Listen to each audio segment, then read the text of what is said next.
As the Arctic sea ice melts away at an alarming rate, access to vast oil reserves is opening up, and countries bordering the region are determined to defend their slice of the pie. The polar seabed may hold as much as 15% of the world's undiscovered oil and 30% of its natural gas.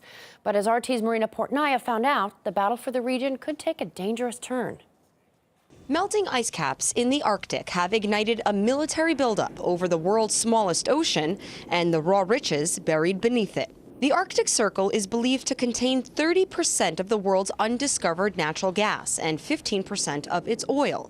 The future of the world economy, to some extent, is dependent on the Arctic. And I think, Russia and Canada, the United States and Norway and Denmark are very interested in exploiting these resources. Last month, Canada abruptly claimed that it owned the North Pole, while the United States, with its Alaskan outpost, has plans to boost its military there, claiming it lacks operational experience and needs to police the thinning ice as it's replaced by fuel-filled maritime traffic.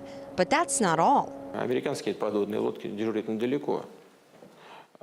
Actually, U.S. submarines are deployed not too far away, off the Norwegian coast. It would take U.S. missiles 16 to 17 minutes to get from there to Moscow. So we really hope that with all the things that have been happening in the world over the past few decades, we have put the Cold War confrontation behind us.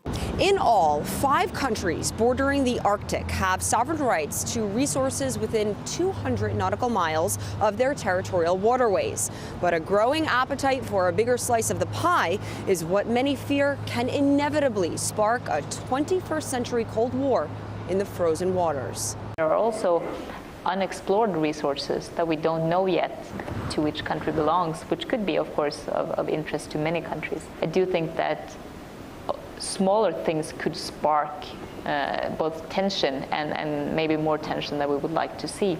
Marina Portnaya, RT, New York. We heard earlier from Christopher Perry, a strategic forecaster and former British naval officer. He thinks clashes are inevitable in the race for the Arctic.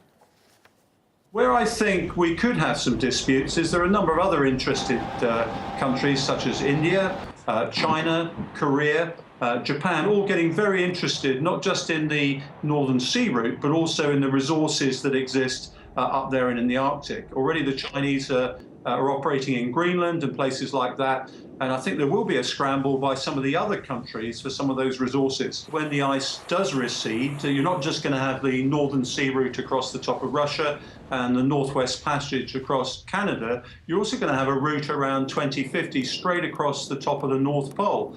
Now that means that the countries that in the past have faced each other across the North Pole, that icy waste, they're going to have open water for quite a few months of the year. And that will introduce different perspectives, different geometries. You're going to see Canada and the United States also entering into the Arctic. So it's going to be an interesting situation from a strategic point of view, probably around 2045, 2050. But people will be getting ready for that, of course, in the years leading up to that.